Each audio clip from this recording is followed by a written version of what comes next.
बिस्मिल्लाहिर्रहमानिर्रहीम। अस्सलाम वालेकुम नाज़रीन, आप देख रहे हैं प्रोग्राम सिटी एट 10 और मैं हूं आपकी मेज़बान नना यूसुफ। उम्मीद है आप सब लोग ठीक ठाक होंगे। मुझे आज कुछ ठीक महसूस नहीं हो रहा, आई डोंट नो, थोड़ा सा आप डाउन फील करते हैं और ऐसे दिल करता ना कि आप बस बेड से ना उठें और आज दफ्तर ही ना जाएं। तो मैं शायद देख रही थी बारिश हो गई हो, क्योंकि एक दिन ऐसा भी हुआ है इतने सालों में 15 कि एक दिन आपको बारिश की वजह से भी नहीं ऑफिस जाना पड़ा। तो एक्चुअली आज ये वो जो बच्चों का छुट्टी करने का दिल करता है ना, मेरा वो वाला दिल कर रहा था, लेकिन ज़रूरी काम होता है, हमें तो हर रोज़ पहुंचना होता है। तो आप लोगों के लिए भी बहुत सारी चीज़ें ऐसे लाज़िम मलज़ूम होती हैं, तो कोशिश करते हैं कि हम अपने टाइम पर पहुँचें और अच्छा काम कर सकें। अब जब बात हो गई है तो फिर अच्छा काम करना तो बहुत ज़रूरी हो जाता है। हमने ख़बरों से आगाज़ करना है और इंशाल्लाह 11 बजे हमारे मेहमान और आपकी बर्थडे सबसे पहले, क्योंकि मुझे पता है आप लोग उसका बहुत इंतज़ार कर रहे होते हैं। हमारे साथ आमिर रज़ा खान साहब और हसन अली मौजूद हैं। अस्सलाम वालेकुम। बहुत बहुत शुक्रिया। पहली खबर की तरफ चलेंगे। काम चोर होते हैं आमिर भाई कोई और कुछ भी मेरे को यार मुझे अपने आप में ऐसा महसूस हो रहा है कि पहली बात तो ये है कि अंदर की आपा ज़ुबैदा बार बार कह रही है कि बता दो भाई, ये जो मौसम चेंज हो रहा है इसमें आप लोगों ने अदरक दालचीनी का कहवा विद शहद के साथ इसको ज़रा सारा इससे आप एक्टिव फील करेंगे। इससे आप एक्टिव फील करेंगे। आपका गला जो अभी भी मुझे ख़राब लग रहा है स्टिल है, ये ठीक हो जाएगा। और ये अगर आप शाम में जाएँ और अपने मियाँ से कहें कि मुझे बना के दो तो आपको एक कप, तो वो और ज़्यादा अच्छा सबके मियाँ आपके जैसे नहीं होते। अच्छा नहीं, बिल्कुल नहीं। अच्छा मैंने सारे अपने जगह लग देने। नहीं, मेरे मियाँ के पास एक शिकायत की लंबी लिस्ट है। अच्छा, आपके बारे में? हाँ। अच्छा चले, मैं आमिर भाई के पास भी होगी, लेकिन वो भाभी हमारी ऐसी है कि वो सुनना नहीं चाहती।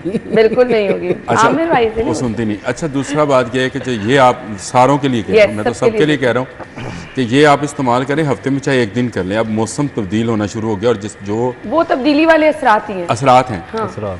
AC है, एयर कंडीशन, इसको खुदारा 2:30-3 बजे बंद कर दें। दो चीज़ें होंगी, एक तो आपका बिजली का बिल बचेगा और दूसरा आपकी जान बचेगी, जो आप जिस्म में थकावट और उकताहट और मुझे ये फील हो रहा था, मैंने 4 बजे उठ के AC बंद किया ना। अब अगर इसको 2:30 बजे की अलार्मिंग कर दें, आपके जिनके पास जदीद AC हैं वो 2:30-3 बजे की कर दें। और जो मेरे दोस्त गुल अहमद वाले तो और हैं, ये हसन अली साहब, ये जो हैं ये सोलर वाले, ये भी अपने AC को कम इस्तेमाल करें। ये नहीं कि मुफ्त की बिजली है तो भाई रात को तो वादा ही चलता है, सुबह को भी ना लगा के रखें। मैं वैसे बच्चों के लिए कह रहा हूँ, मुझे आपके हसन कोई नहीं है इस तरह की। अब आ जाए उस खबर की तरफ। अब मैं अगर आपसे ये कहूँ कि कुएँ में से कुत्ता निकालें पानी पाक हो जाएगा, पानी निकाल के वो नहीं साफ़ होएगा, नहीं होगा, वो भी गलत है। लेकिन हमारी लेस्को का मामला ये है कि किसी ने एक बंदर को बैल की रखवाली के लिए रख दिया। उसने कहा तू बैल किसी को चोरी ना होने दें। तो वो बंदर जो था, वो चोर आए, बैल को खोल के ले गया। बंदर कभी दरख्त के ऊपर जाए, कभी नीचे जाए, कभी इस शाख पे, कभी उस शाख पे। वो वापस आया मालिक, उसने कहा बंदर मियाँ वो तुम्हें रखवाली के लिए रखा था, बैल खोल के ले गए। उन्होंने कहा यार बैल को छोड़, तू मेरी आनियाँ जानियाँ भी। आप इनेक्सियंस, SDO, ये जो लाइन सुप्रीम, इनकी आनियाँ जानियाँ देखें। ये है वो लेस्को का फ्रॉड। हमारी जेबों का बैल हमारी आंखों के सामने चोरी हो रहा है। सही कह रहे हैं। और ये एक एक्सीन उठाते हैं, कहते हैं शालीमार से उठाओ, रायविंडल लगा दो। 2 महीने वहां लगा लिए, महीना लगा लिया, नजरों से ओझल करते हैं ना। अब जरा वहां शोर उठना शुरू हुआ, उठाओ इसको, अब इसको शालीमार वापस बोलो। नजरों से ओझल करते हैं। जिसने कुछ किया होता है, कैसा ड्रामा है और कैसा फ्रॉड है। मैं यही कह रहा था, मैंने जो कुत्ते वाली बात शुरू में की, मैं करना नहीं चाहता था, कसम से मैं नहीं करना चाहता था। मैं बंदर वाली बात करना चाहता था, लेकिन ये लेस्को का कुत्ता जब तक वहाँ से निकाल कर, कुएँ से निकाल कर इसके पानी को प्राइवेटाइजेशन से पाक नहीं किया जाएगा, ये मामला इसी तरह चलेगा। ये सिर्फ तबादले किए जाएंगे, ये सिर्फ जो है आपकी आंखों में धूल झोंकी जाएगी, आपको ओवर बिलिंग होती रहेगी, आपकी बिजली चोरी होती रहेगी और आप उसका बिल जो है इसी तरह से पे करते रहेंगे। ये लेस्को काम करने के लिए नहीं है। बिल्कुल ऐसा ही है, ये हालात ठीक नहीं हो सकते। और मैं आपको बताऊं, ये उधर उधर भी करना ना, हसन सिर्फ नजरों से ओझल करके बचा रहे हैं। ये सिर्फ बचा रहे हैं। ये जो पिछले दिनों सारा कुछ हुआ ओवर बिलिंग की मद में, जैसे एक एक्शन लिया गया FIA की तरफ से, वज़ीर दाखिला की तरफ से, ये सब वही उसी की कड़ियाँ हैं। अगर हम इनको मिलाना शुरू करें, और लेस्को के जो अफसरान हैं वो अपने मातहत अमले को बचाने के लिए कभी इधर फेंकते हैं तो कभी उधर फेंकते हैं। वही आप वाली बात है कि 2-3 महीने इस जगह लगाए, फिर दोबारा से उसको वहीं पे शिफ्ट कर दिया कि भाई जो तुम पहले कर रहे थे अब तुम दोबारा वही करो। तो इस चीज़ को देखना जो है वो भी हुकूमत की जिम्मेदारी है। और जो देखें, इसमें जो सबसे मेन चीज़ ये है कि जो ओवर बिलिंग में मुलव्वस है, जो बिजली चोरी में मुलव्वस है, उसको एक ऐसी मिसाल बनाया जाए कि आइंदा कोई भी इस किस्म की हरकत करने से डरे, 100 दफ़ा डरे। लेकिन हमारी बदकिस्मती ये है कि बजाय इसके कि उनको सज़ा दी जाए और उनके ख़िलाफ़ कोई एक्शन लिया जाए, यहाँ पे तबादले कर दिए जाते हैं उनको बचाने के लिए। तो 2-3 महीने कहीं रहते हैं, उसके बाद दोबारा उसी जगह पे उसी सीट पे आके वो वही सब कुछ कर रहे होते हैं। खबर देखना, आजादुल्लाह को दोबारा एक्सीडेंट मैं वही कह रहा हूँ, दोबारा एक्सीडेंट लगा दिया, कामरान को दोबारा एक्सीडेंट लगा दिया गया, इजाफी चार्ज भी। ये अच्छा मुझे ये बताओ, ये अगर अच्छा काम कर रहे थे उस जगह पे, अगर तो वहीं रहने फिर चेंज क्यों किया, फिर आपने तब्दील क्यों किया? बिल्कुल सही बात है। ये वो है जो हमारी आंखों में मिर्चें झोंक कर ये लोग कमाई कर रहे हैं और लूट रहे हैं दोनों हाथों से अवाम को। और अवाम देखें 2 माह तो अब 14 रुपये वाला उन्होंने चले नया काम शुरू कर दिया। खैर वो भी उस पर किसी दिन बात करेंगे कि वो 200 से लेकर 500 तक है। तो बहुत सारे लोग हैं बेचारे 500 के स्लैब में आएंगे नहीं। सही बात है, वो तो मारे जाएंगे। और बिजली मजीद महंगी करने की सिफारिशात भी जा चुकी हैं। तो ये मामला जो है ये तो और है, कहा जा रहा था, लेकिन ये तो कम से कम देखें, साहब ने कहा था सस्ती करनी है बिजली, आप FIA से बचाने के लिए आप इनके तबादले कर रहे हैं। आप कहते हैं जी ये तो अभी नया है, इसको तो पता ही नहीं था। यानी जो बिजली चोरी हो गई उसको आप क्लीन चिट दें, क्योंकि ये तो वहाँ था ही नहीं, ये तो नए बंदे आए हैं जनाब। मैंने आपको क्या पहले बचाने के लिए तो ये एक जगह से मोरा उठाते हैं, दूसरी जगह से जाते हैं, वहाँ से उठाते हैं, तीसरी जगह से जाते हैं, वहाँ से वापस उसी जगह पे लेके आते हैं। इस ड्रामे को बंद होना चाहिए। ये जब तक लेस्को प्राइवेटाइज नहीं होगा ये मामला, ये सिर्फ एक लेस्को का मसला नहीं है, मैं बाकी भी इसी में डालने, ओवरऑल जितनी आपकी डिस्ट्रीब्यूशन कंपनीज है ना, वो जब तक प्राइवेटाइज नहीं होंगी। लेकिन मुझे समझ नहीं आ रहा कि मतलब पकड़ भी तो होती है ना कोई, इनकी पकड़ कब होगी? अवाम पिसती चली जा रही है, मतलब बिल भारी भरकम हम अदा कर रहे हैं, उस पर जो टैक्सेस हैं वो भी चुप करके अदा किए जा रहे हैं। इनको तो ऐसे जैसे कोई लगाम डालने वाला है ही नहीं। मैं हसन मेरा ख्याल इसका जवाब देंगे, लेकिन पकड़ जो है ये अल्लाह की होनी है। मेरा तो ईमान इस पर है, मेरा ईमान यहाँ पे नहीं है, जिम्मेदारों पे नहीं है। पकड़ जो है ये अल्लाह के पास होनी है। जो छाबरी वाला, जो झोंपड़ी वाला, जो रेडी वाला, जो छोटा दुकानदार, जो घरों में काम करने वालियाँ, आप उनको जो ओवर बिलिंग करके खरबों पे कमा रहे हैं, एक ज़ात है जिसने ये फरमाया है कुरान में कि मैं क़यामत के दिन तुम्हारा डाटा निकाल कर तुम्हारे सामने रख दूंगा। और यहाँ से निकालना है जी, ये गर्दन के पीछे में। ये अभी भी आप किसी डॉक्टर से पूछ लें कि ये गर्दन के पीछे जो हराम मगज़े क्या है, ये वो डाटा है, डाटा बैंक है। आपकी वीडियो चलाई जाएगी, आपको दिखाया जाएगा आपकी वजह से कौन मरा था, आपकी वजह से कौन सा बच्चा स्कूल नहीं जा पाया था, किताब नहीं ले पाया था, आपकी वजह से कौन सा बच्चा बीमारी में दवाई नहीं ले पाया था। ये सब पता चलेगा उस लाइनमैन को, लाइन सुपरिटेंडेंट को, उस SDO को, एक्सीएन को, मुझे, हसन को, आपको। मैं ये नहीं कहता ये सारे गुनाहगार, नहीं, हम भी उसी में शामिल हैं जो बिजली चोरी करते हैं और करवाते हैं, पैसे देते हैं इन लोगों को, बिल्कुल मंथली इनकी सेट करते हैं और उससे समझते हैं कि वो हाजी कहलवाएंगे और नमाजी कहलवाएंगे और उसके बाद मोहल्ले में उनकी इज्जत होगी। याद रखें, कब्र में उनका ऐसा हिसाब होएगा, ऐसी वीडियो चलाई जाएगी कि ये क़यामत तक जो है उसी तरपन, उसी बीमारियों में मुब्तला रहेंगे और अल्लाह ताला इनको दोज़ख में फेंकेगा। यही चीज़ें सब सोचने लग जाएं तो यहाँ फिर हालात ठीक ना हो जाए। अगली खबर की तरफ आ जाते हैं। सोशल सिक्योरिटी हॉस्पिटल में बद इंतजामी पर MS को मुअत्तल किया गया है। डॉक्टर्स का ड्यूटी रोस्टर ना होने, मेडिसन फ्रीजर में पानी और रिकॉर्ड अपडेट ना होने पर कमिश्नर मोहम्मद अली का इजहार बरहमी। हसन, देखें इसमें ना जो सबसे मेन चीज़ है, फिर मैं वही कहूँगा कि सोशल सिक्योरिटी हॉस्पिटल्स शहर में मौजूद हैं, लेकिन उनको अपग्रेड नहीं किया जाता। उनको अपग्रेड नहीं किया जाता, साथ साथ वहाँ पे जो अमला है, चलें आपके जो दूसरे सरकारी हॉस्पिटल्स हैं वहाँ पे कम से कम फिर को मरीज़ चला जाता है, वहाँ पे ट्रीट किया जाता है, हर जिस तरह भी किया जाता हो कतई नज़र इससे। लेकिन ख़ास तौर पे जो सोशल सिक्योरिटी हॉस्पिटल्स हैं ये किस लिए बने थे? ये इसलिए बने थे कि यहाँ पे ये जो सनतों में काम करने वाले मज़दूर हैं वो जा सकें, उनको वहाँ पे इलाज की प्रॉपर सहूलत मिल सके। लेकिन ये हमारी बदकिस्मती है कि इन हॉस्पिटल्स की तरफ हमने ध्यान ही नहीं दिया। और फिर वही बात आ जाती है कि अगर इनको अपग्रेड किया जाता तो जो आपके मेन हॉस्पिटल्स हैं, जो सरकारी मेन हॉस्पिटल्स हैं, उन पे बर्डन कम होता, उन पे बोझ कम होता और लोग जो है वो इन हॉस्पिटल्स में जाते। और अब जैसे कि ये दोबारा ये MS जो चीज़ें वहाँ हैं, मेडिसिन फ्रीज़र में, पानी और तो जब कोई ध्यान नहीं देगा तो फिर क्या होगा? हाँ, मैं वही तो कह रही हूँ ना, कम से कम जो चीज़ें हैं उनका तो बेदरेग इस्तेमाल ना करें, उनको तो ध्यान से रखें। आमिर भाई, हसन ने एक टर्म यूज़ की, ध्यान नहीं दिया। किसने नहीं दिया? MS ने। देखिए, कसूरवार MS है ये। सोशल सिक्योरिटी, जो सोशल सिक्योरिटी हॉस्पिटल्स हैं, बिल्कुल हसन की बात से मैं इत्तेफाक करता हूँ। ये बनाए इसलिए गए थे कि गरीब को अगर वो किसी जनरल हॉस्पिटल में जाता तो उसको सोशल सिक्योरिटी हॉस्पिटल, हर शहरी का हक है कि वो उसका पैसा है, ये पैसा कहीं से गवर्नमेंट कर्ज लेके IMF से, वो जो फिर आप बात करेंगे उससे लेके नहीं आई। ये सोशल सिक्योरिटी वो है जो आपकी तनख्वाहों में से कटता है।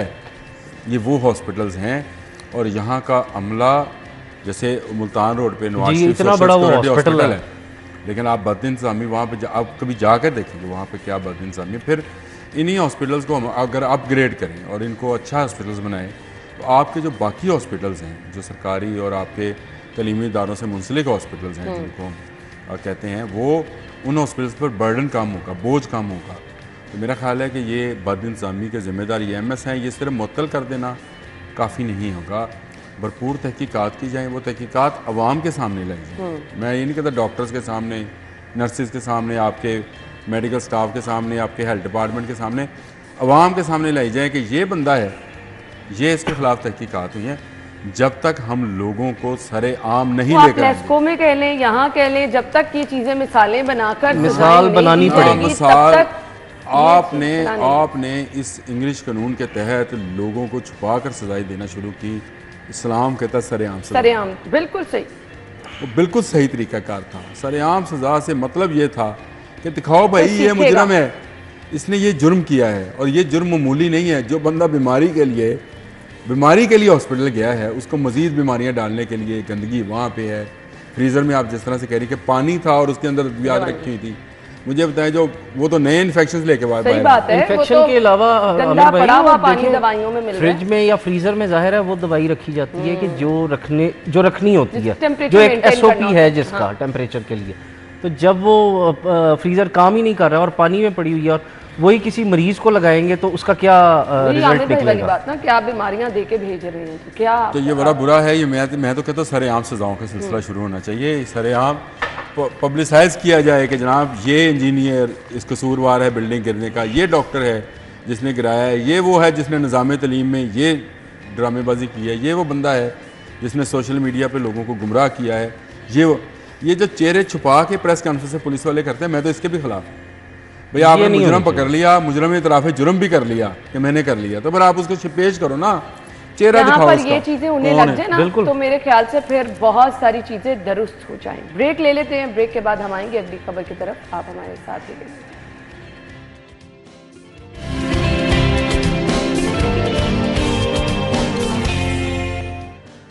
खुश आमदीद। पानी के गैर कानूनी कनेक्शन पर कार्य सरकार में मुदाखलत पर पर्चा कटेगा। वासा की रिकवरी मुहिम तेज हो गई है। आई विश वासा की बाकी मुहिम जो है वो भी तेज हो जाती है, आवाम को रिलीफ फराहम करने की मुहिम भी तेज हो जाती है। पानी के बिल खैर इस दफ़ा अच्छे खासे ज़्यादा आए हैं। हसन देखें, आहिस्ता आहिस्ता करके ना, जहाँ पे पहले 200-300 रुपये पानी का बिल आया करता था वो फिक्स कर दिया, वो फिक्स कर दिया। ठीक है, इसका आमिर भाई ज़्यादा इसलिए बेहतर बता सकते हैं क्योंकि इन्होंने देखा होगा वो एक मीटर लगा होता था, छोटा सा पानी का मीटर उसको कहा जाता था, मेन जो बिल्कुल लगा सरकारी पानी आता था उसके साथ लगा होता था, वो ख़त्म हो गया।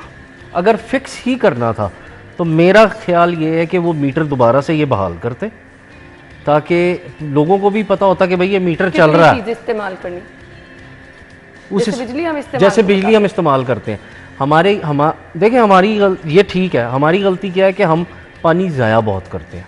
अगर वो मीटर लगा हुआ होगा तो हमें अंदाज़ा होगा कि भाई इतना हमने पानी इस्तेमाल किया, इतना बिल आएगा।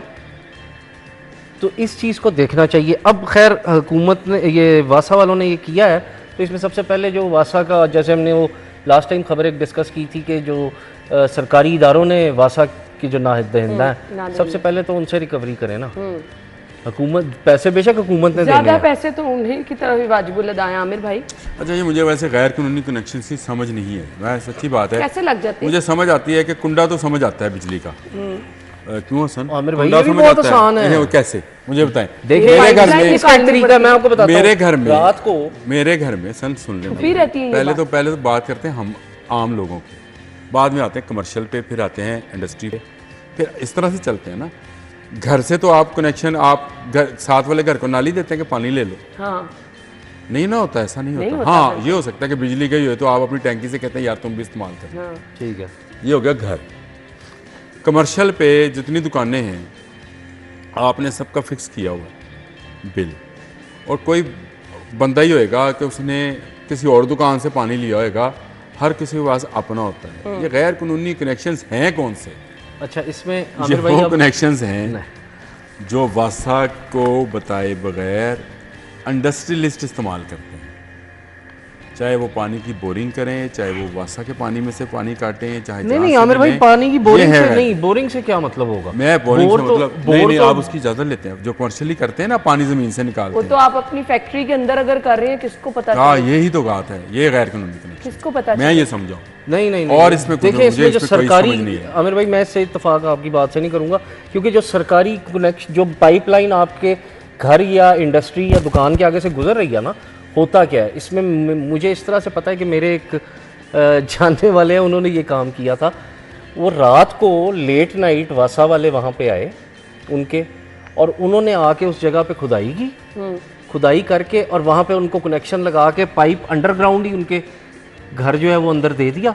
ये गैर कानूनी काम है। इंडिकेशन क्या है इसकी? वासा वालों ने दिया, मेरी बात समझो, वासा वालों ने मुझे नहीं समझ आई। वासा वालों ने दिया, और वासा वाले इसी तरह से देते हैं। अगर आप उनको एप्लीकेशन दें अच्छा, कि मैं घर बना रहा हूँ तो मुझे पानी का कनेक्शन चाहिए, तो कौन आएगा देने के लिए? वासा के लोग आएंगे, वासा के लोग पाइप से इसी तरह से वो अंडरग्राउंड ही नहीं, आपको वो देंगे, आएगा, आमिर भाई, ओपन लेकिन करके वो नहीं उसका- देंगे। और दूसरा कि ये हसन की कोई मुश्किल काम नहीं है कि कनेक्शन की आपने दरख्वास्त देनी है और आपने उसका तो कनेक्शन जिसने लग जाना है। दरखास्त भी ना दी और उसका पानी और उसका लग जाए, पानी उसका ये क्या, ये उसका जो क्या हुआ? ये तो फिर बड़ा, मेरा ख्याल है कि वापडा वाला तो मामला नहीं होगा या लेस्को वाला मामला नहीं होगा, जरा मामूली सा होगा। मुझे लगता ये है नहीं कि ये पता जो- कैसे चलेगा ये कि जो- फलां फैक्ट्री में गैर कानूनी ये connection सबको पता है कि पानी की फैक्ट्रियाँ कौन कौन सी हैं, सबको पता है कि नहीं पता? कहाँ इस्तेमाल होता है? पानी कितना कितना इस्तेमाल होता है, और इसने जो लिया हुआ है हमसे, गेज लिया हुआ है पाइप में से, हाँ, वो कितना है और कितना इस्तेमाल कितना होता है। कितना और है, बिल्कुल। मगर दालें धोई जा रही हैं तो दाल के लिए अभी बात भी करनी है।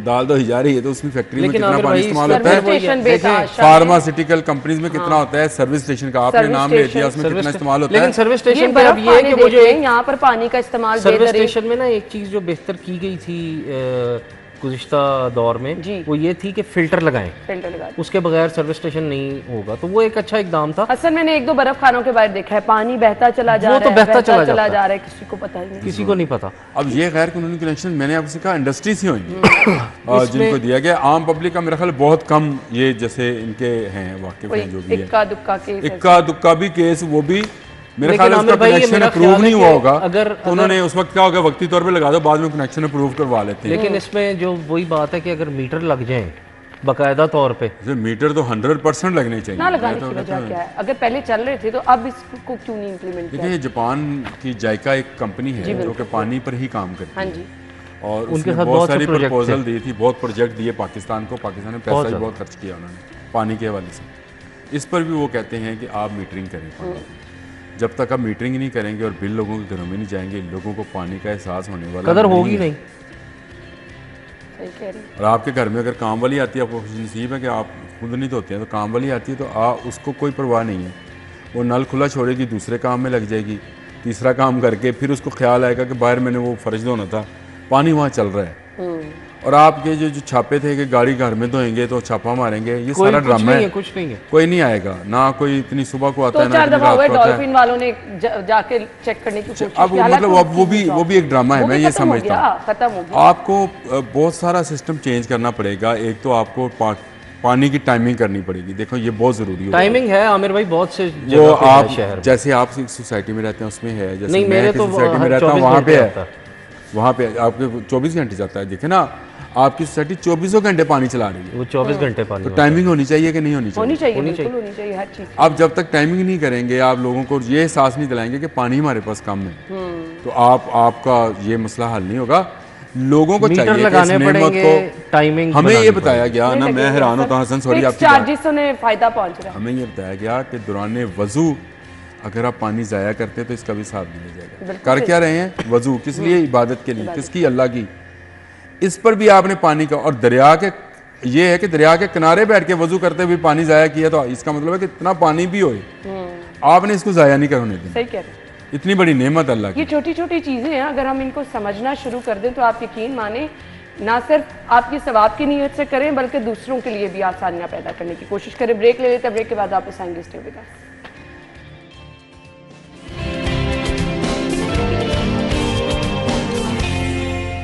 Welcome back once again. खबर क्या है जी? वज़ीर आला पंजाब मरियम नवाज आशियाना कायद में अपनी छत अपना घर मॉडल हाउस का इफ्तिताह करने के बाद उन्होंने दुआ मांगी। ये तस्वीर यहाँ लगी और ये कल हमने अपने शो में दिखाया था। सीएम साहिबा ने यहाँ पर कहा कि ये वो प्रोजेक्ट है जिसका मुझे खुद भी बहुत जो था बेचैनी से इंतज़ार था। आमिर भाई, उनको इंतज़ार होगा जी, हमें भी इंतज़ार है।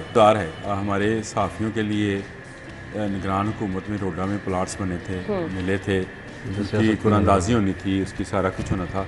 वो आप रोके बैठी हैं बीबी, पहले वो तो सियासत की नज़र हो रहा है। मैं ये नहीं कहता हूँ कि अवाम को कुछ नहीं मिलना चाहिए। देखें, जिनके अनाउंस हुए हैं उनको उनके से ना छीनें आप प्लीज़। ये बहुत सारे लोगों का मैं जानता हूँ। मुझे जब साफ़ी कॉलोनी में प्लॉट मिला था तो उसकी बुनियाद पर मेरा आज घर मौजूद है। ऐसे ही है, मैं बहुत से लोग, इसमें कोई ना मुबालगा रही कर रहा हूँ, ना मैं कोई झूठ बोल रहा हूँ।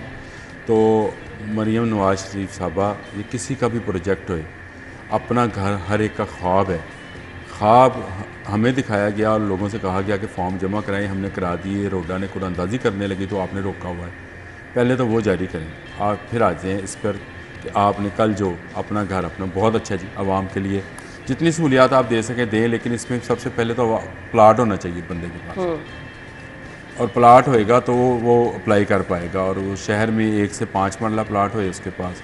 अब इस शहर में, इस सीमेंट और कंक्रीट के जंगल में 5 मरले की जगह मुझसे ज़्यादा बेहतर हसन बताएगा कितने की है इस वक्त, और उस पर आप 15 लाख देंगे 7 साल के कर्ज़ के तौर पर, जिसमें आप 14,000 रुपये पर मंथ लेंगे, और ये बड़ा मुश्किल काम है। इससे बेहतर स्कीम जो थी मेरा ख्याल है आपके चचा ने बनाई थी, वो आशियाना। अच्छा, इसमें वो फ्लैट सिस्टम था जी, बिल्कुल। और वो फ्लैट लोगों को कुछ मिले, कुछ बेचारों के रह गए, क्योंकि वो घूमते चली जाती हैं यहाँ पे।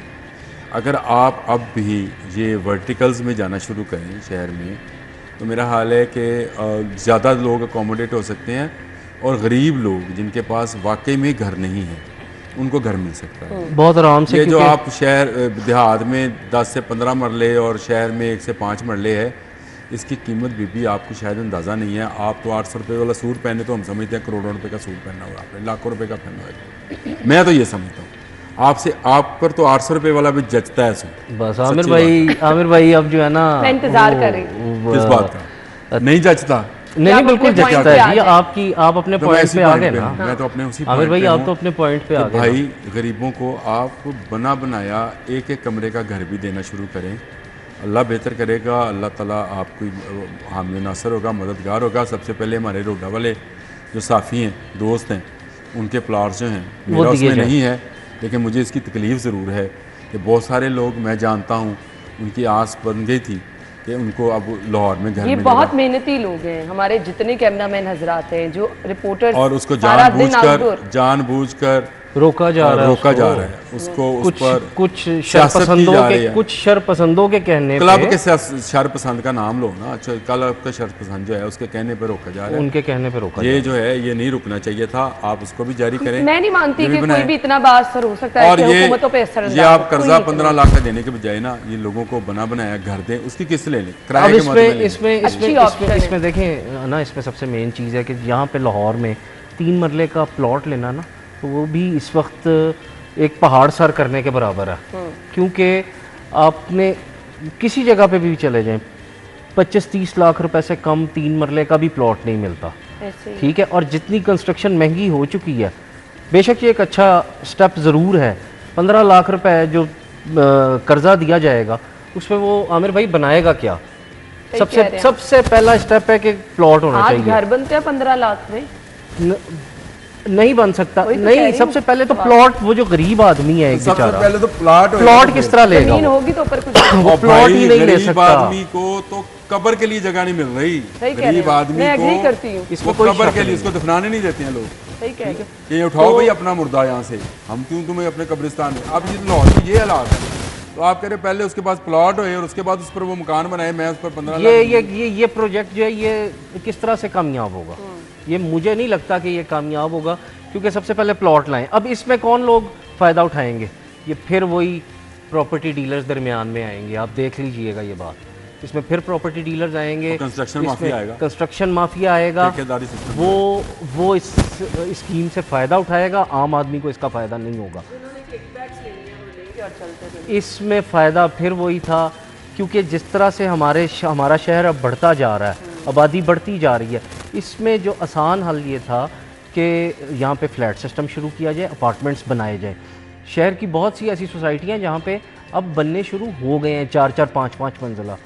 कराची वाला स्टाइल हमारा नहीं हो सकता, लेकिन 4-5 मंजिला तो बन सकते हैं। वो भी अगर बनाए जाएं और उसको सब्सिडाइज करके कि इंस्टॉलमेंट्स पे आम आदमी को दिया जाए, वो ज़्यादा बेहतर है या ये ज़्यादा बेहतर है? ये बहुत ऑप्शन बेहतर है। किसी को फ़ायदा तो मिले, कोई रहने की जगह तो मिले, किसी को तो जगह मिले। मुझे ब्रेक का कहा जा रहा है, हम ब्रेक के बाद आएंगे।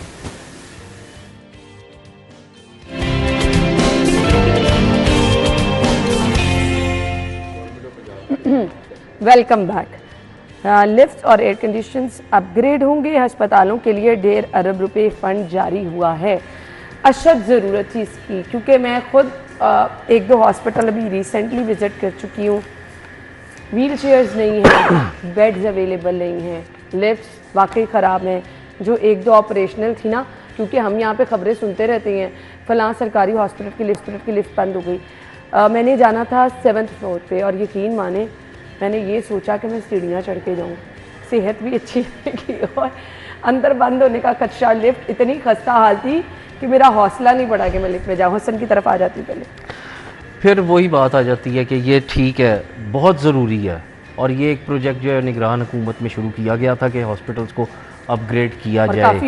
काफ़ी हुए भी, बहुत से हॉस्पिटल्स की हालत बेहतर हुई। इसमें मैं जिक्र करूँगा क्योंकि मेरा पिछले दिनों जो जनरल हॉस्पिटल का न्यूरो डिपार्टमेंट है, वहाँ जाना हुआ, वो बहुत अच्छा, मुझे बड़ा अच्छा लगा।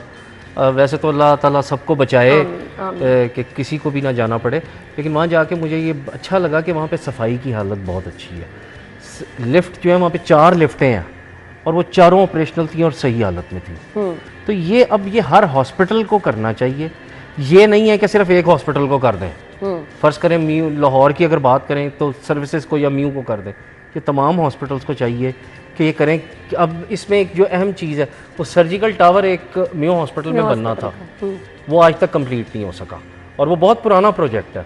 तो इन चीज़ों को कंप्लीट करें ताकि लोगों को फ़ायदा हो सके। वहाँ पे सियासत की नज़र ना करें चीज़ों को, खुदारा ये आवाम को सहूलत दें, क्योंकि सरकारी हॉस्पिटल में वही जा सकता है जो अफोर्ड नहीं करता। सीएम साहिबा कल कह रही थी अस्पतालों में मैं क्यों जाती हूँ, मैं क्यों स्कूलों में जाती हूँ, क्योंकि मैं आप लोगों के दरमियान में जाकर आप लोगों का दर्द समझना चाहती हूँ।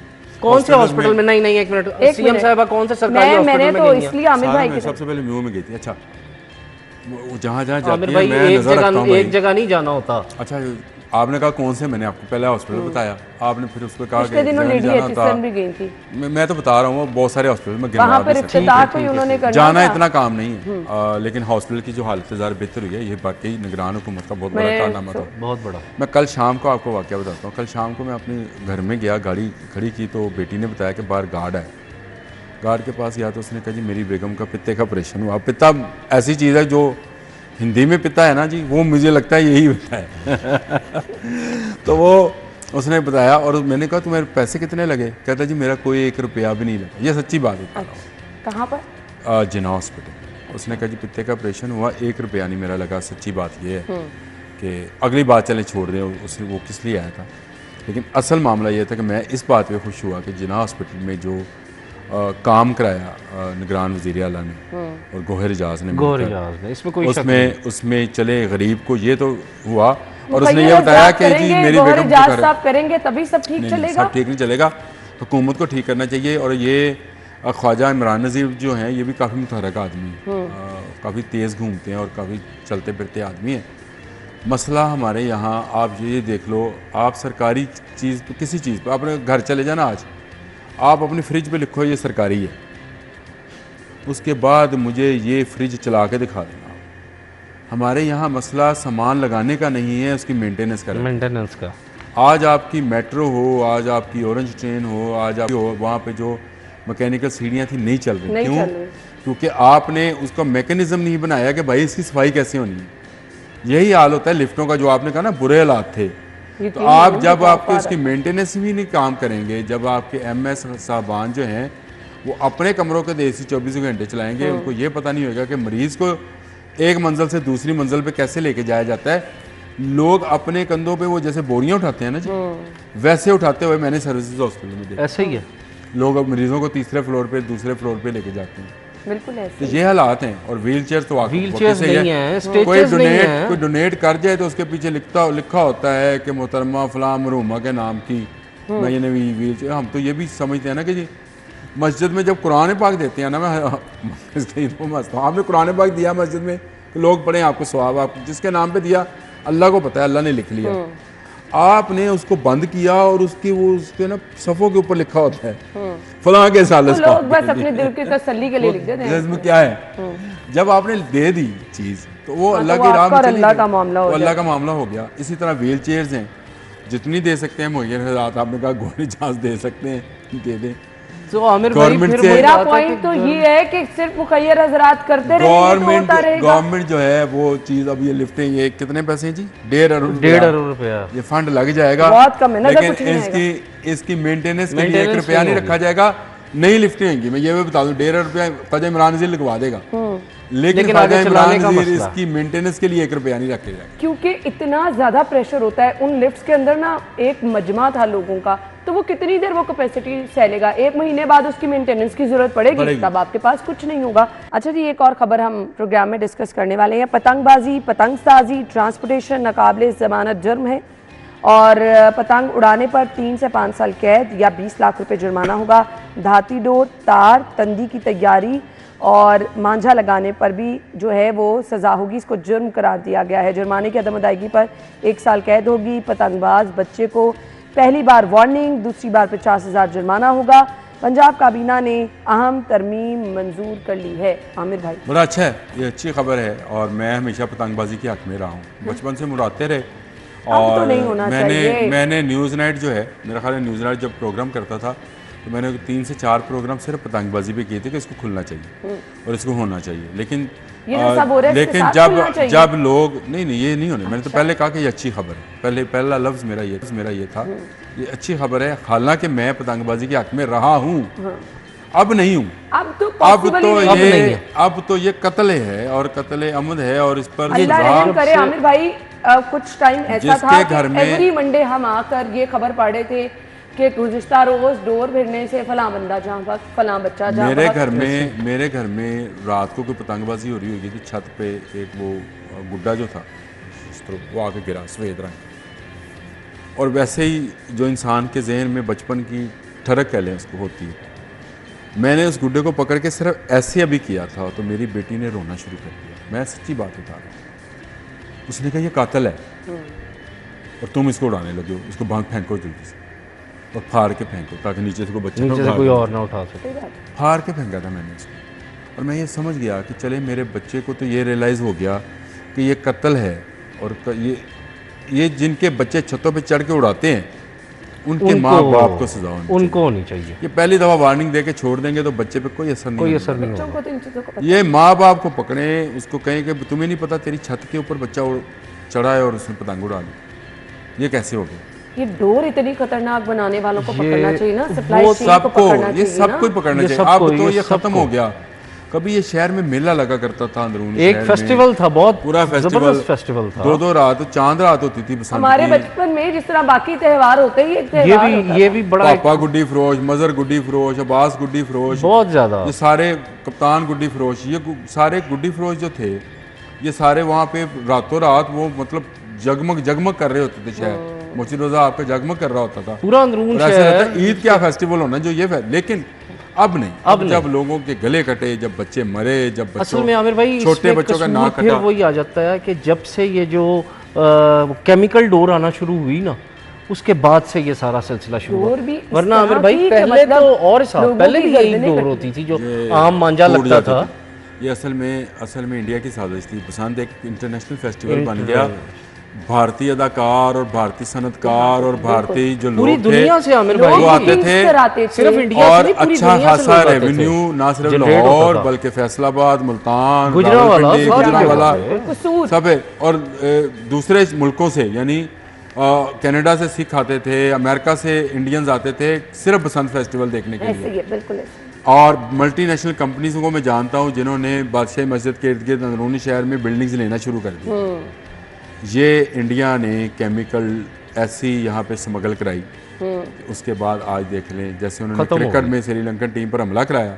जी मैं बिल्कुल। आज भी मानता हूँ कि ये सारा राह का डिज़ाइन था, और ये जो बसंत ख़त्म कराई है ये भी राह का डिज़ाइन है, और हम लोग जो इसको समझ नहीं पाए और वो चलते चलते देख लें आज मैं खुद कह रहा हूँ कि जी बसंत जो है ये नहीं होनी चाहिए। या अब तो बिल्कुल नहीं होनी चाहिए, अब तो ये होनी नहीं चाहिए, क्योंकि हम इस तरह फेस्टिवल के नाम किसी पर की जान किसी पे, की हाँ। जान पर, वो चाहे किसी एक बंदे की जान जा रही है, ये तो बिल्कुल भी जो है काबिल कबूल चीज़ें नहीं है। बहुत बहुत शुक्रिया आप लोगों के वक्त के लिए। हम हेडलाइंस के बाद आए।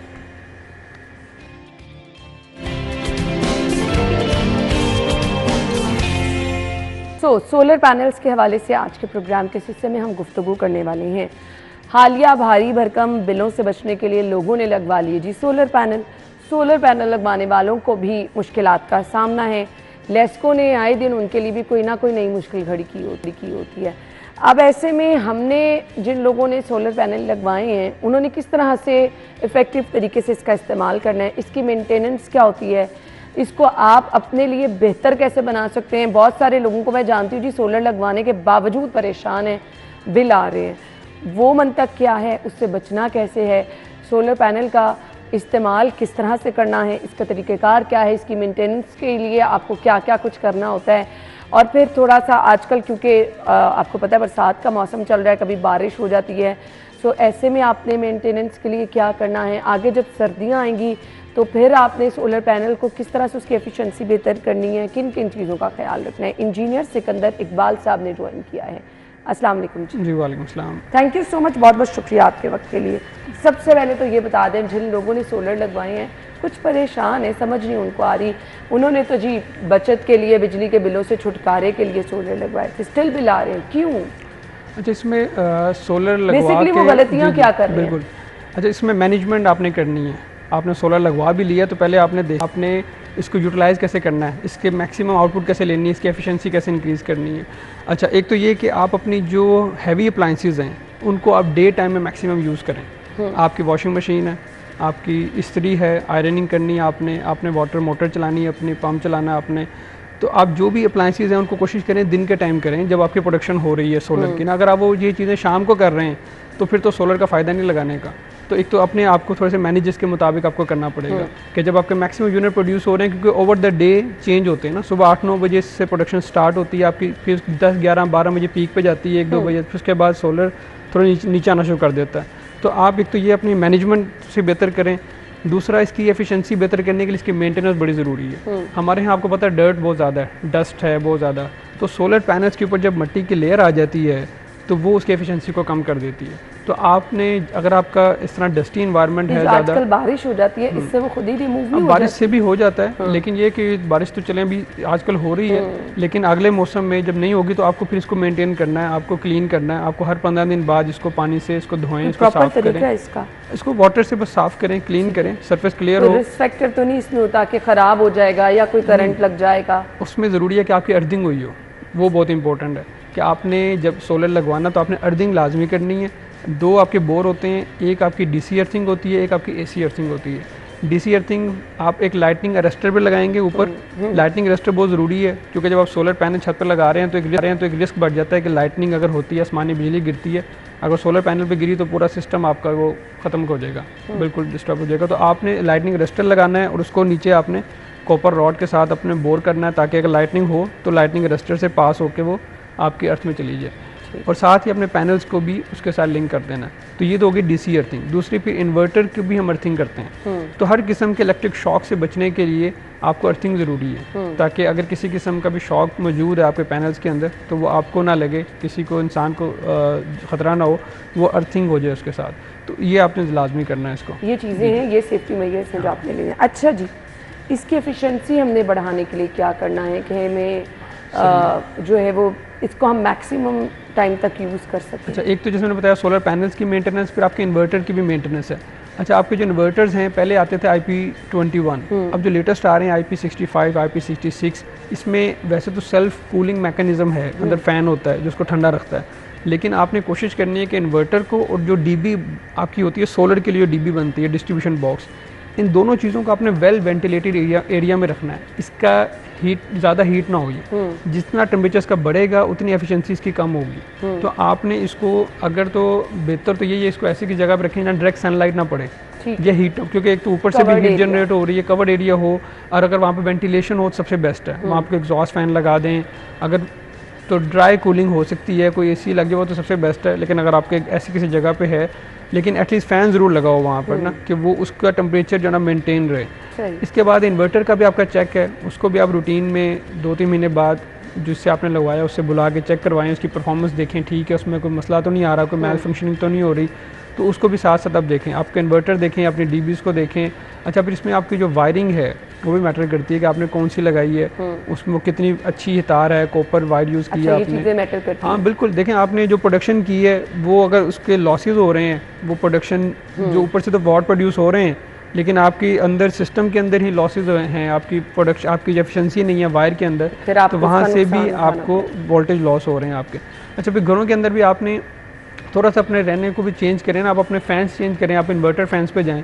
इन्वर्टर फैन 30 वाट लोड लेते हैं, जो कन्वेंशनल फैंस हैं वो 80 वाट लेते हैं, और 80 वाट भी तब अगर वो प्योर कॉपर के हों, अगर वो नहीं उसमें भी मिक्सिंग है तो 100 वाट तक ले रहे होते हैं। तो आप उसको चेंज करें, अपने इन्वर्टर फैंस पर लगाएं, अच्छी क्वालिटी के फ़ैन इस्तेमाल करें, अच्छी क्वालिटी की वायरिंग करवाएं ताकि आपका सिस्टम जो है ना एफिशिएंटली काम करें।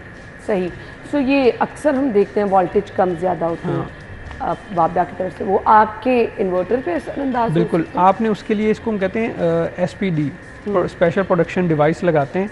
ये जो सर्ज आती है ना, ये जो वोल्टेज की, हमारे यहाँ आपको पता ही है ट्रांसफार्मर इस तरह के हैं, कभी एकदम से सर्ज आ गई तो आपका सिस्टम को डैमेज कर सकती है, एफिशिएंसी भी को लो कर सकती है। तो आपने अपनी प्रोटेक्शन रखनी है। आपने जो भी, क्योंकि आपका मोस्टली ऑन ग्रिड सिस्टम होता है ना, हम जो लगाते हैं सोलर पैनल्स हम ऑन ग्रिड मोस्टली लगाते हैं, बहुत कम लोग होते हैं जो हाइब्रिड पे जाते हैं। हाइब्रिड मतलब आप साथ बैटरी ऐड कर रहे हैं, और अगर ऑन ग्रिड है कि सिंपल वापडा से कनेक्टेड है, बैटरी नहीं है, तो आपके जो बैलेंस हो रहा है, जितने आप प्रोडक्शन कर रहे हैं वो आप यूज़ कर रहे हैं, और जो डेफिसिट है वो आप वापडा से पूरा कर रहे हैं। अच्छा, इसमें अब ये कि इन्वर्टर, अब नई तरह के इन्वर्टर्स आ गए हैं, उसमें आप डबल स्ट्रिंग इन्वर्टर्स आ गए हैं, पहले सिंगल स्ट्रिंग होते थे। डबल स्ट्रिंग में यूँ कर सकते हैं, लोड को डिवाइड कर सकते हैं, यानी कि अगर 6 किलोवाट का आपने इन्वर्टर लगाया है तो आप अपने घर के लोड को, आपकी जो लाइट्स हैं, आपके फ़ैन्स हैं, जिनके जो ज़रा लो कंजम्पशन लेते हैं, उनको अलग से उसमें डाल देंगे, और जो आपके एसीज़ वगैरह होंगे वो अलग उसको अंदर कर देंगे। 3 किलोवाट उसके लिए डिस्ट्रीब्यूट कर दिया, 3 किलोवाट उसके लिए डिस्ट्रीब्यूट कर दिया। तो होगा ये कि अगर आपका लोड, क्योंकि आपका जो ऊपर से प्रोडक्शन हो रही है वो तो कंसिस्टेंट नहीं है, वो तो चेंज होती रहती है ना ओवर द डे, जैसे मैंने बताया कि पूरे दिन में सोलर पाथ के हिसाब से वो चेंज हो रही है। तो आपका अगर प्रोडक्शन लो हो रही है और आपने आउटपुट ज़्यादा ले रहे हैं तो वो ट्रिप कर जाएगा जी। तो आपका एसी ट्रिप कर जाएगा, लेकिन बाकी सिस्टम आपका चलता रहेगा। तो आप लेटेस्ट जो टेक्नोलॉजी आ रही है उसको यूज़ करें ताकि मैक्सिमम एफिशिएंसी भी हो और मैनेजमेंट भी ईजी हो। एक तो ये बता दें कि कितने मरले के घर के लिए कितना सोलर जो है वो होना चाहिए, ठीक है।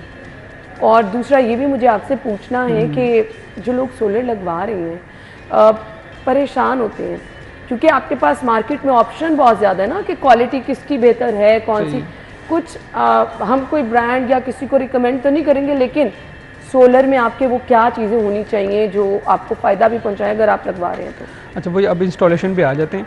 इंस्टॉलेशन में सबसे पहले आपने करनी है अपनी असेसमेंट, अपनी साइट असेसमेंट होती है कि आपका घर की लोकेशन क्या है, उसके हिसाब से आपके जो कोऑर्डिनेट्स हैं ना, आपके लैटीट्यूड लॉन्गिट्यूड, उसके हिसाब से ऑनलाइन भी आप जाके चेक करके डाल सकते हैं कि मेरा जो है वो कितना फिजिबल है, यहाँ पे सन पाथ के हिसाब से कितनी प्रोडक्शन में यहाँ से जनरेट कर सकता हूँ। अच्छा, उसके बाद फिर आप किसी प्रोफेशनल को बुला के अपने छत की असेसमेंट करवाएं कि एरिया देखें, एरिया ही लिमिटेड है ना आपके पास। फिर इसमें इंपॉर्टेंट चीज़ है कि शेड ना आ रहा हो आपको सोलर पैनल के ऊपर कहीं से। ये असेसमेंट का पार्ट है कि आपकी जो पैरापिट वॉल है, जो आपकी पर्दी होती है छत के ऊपर, उसका भी शेड है। आपकी जो ममटी है, स्टेयर केस है, उसका भी शेड आएगा। आपका जो पानी की टैंकी बनी हुई है उसका भी शेड आएगा। तो सोलर पैनल पे अगर थोड़ा सा भी शेड आ रहा है ना तो उसकी एफिशिएंसी को डिस्टर्ब करेगा। बस वो जगह होनी चाहिए जो प्रॉपर सनलाइट उसके ऊपर प्रॉपर सनलाइट पड़े। इवन आपका कोई बड़ा दरख्त है उसका भी शेड अगर आ रहा है तो वो भी उसके प्रोडक्शन को कम करेगा। तो फिर आपने ये देखना है कि आपने कौन सा स्ट्रक्चर लगाना है। एक तो कन्वेंशनल होते हैं L1, L2, L3 उसको हम कहते हैं, गल्वनाइज स्ट्रक्चर होते हैं जो कि मार्केट से इजीली बने बनाए मिल जाते हैं। वो आपकी समझ लें छत के ऊपर ही वो छोटा सा स्ट्रक्चर होता है, उसके ऊपर ही पैनल आपके लग जाते हैं, फिर छत आपकी यूजेबल नहीं रहती।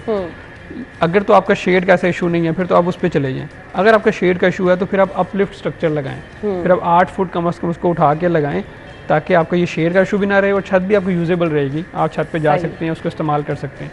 तो आपने स्ट्रक्चर टाइप आपने असेसमेंट करनी है अपनी कि आप कितनी प्रोडक्शन यहाँ से जनरेट कर सकते हैं। फिर आपकी लोकेशन के हिसाब से उसका टिल्ट एंगल क्या होगा, किस एंगल पे उसको रखना है कि वो मैक्सिमम जो है ना वो प्रोडक्शन दे सके, और आपकी स्ट्रक्चर टाइप क्या होगी। फिर आपने सोलर पैनल कौन सा लगाना है। अब मार्केट में इस वक्त ज़्यादातर 2 टाइप के पैनल चल रहे हैं, एक मोनो उसे हम कहते हैं और एक बाईफेशियल पैनल्स होते हैं। जब बाईफेशियल जो है वो लेटेस्ट टेक्नोलॉजी है, नई चीज़ है। इसमें ये होता है कि आपका सिर्फ ऊपर वाला जो सरफेस है सिर्फ वो नहीं जनरेट कर रहा होता बल्कि नीचे वाला सरफेस भी प्रोडक्शन कर रहा होता है। अच्छा, हाँ, अब वो बाईफेशियल इसलिए उसको कहते हैं। अच्छा, वो तब आपको फ़ायदेमंद है जब आपने स्ट्रक्चर अपना एलिवेट किया है।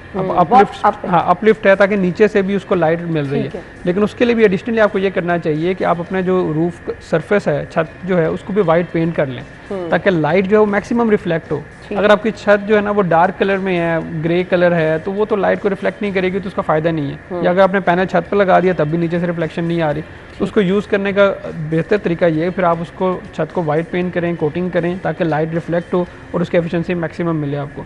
तो आप सोलर पैनल की टाइप सेलेक्ट करें। फिर आप इन्वर्टर पे देखें, इन्वर्टर में बहुत सी रेंजेस हैं, अच्छी कंपनीज भी हैं, बी ग्रेड भी हैं। तो आप देखें किस टाइप का इन्वर्टर आप अफोर्ड कर सकते हैं अपने बजट के हिसाब से, उसमें जाएँ। बैटरीज़ में बड़ा इंपॉर्टेंट है, एक तो नॉर्मल बैटरीज में जो आपको यूपीएस के साथ भी लगती हैं जिसे एसिड बैटरीज कहते हैं।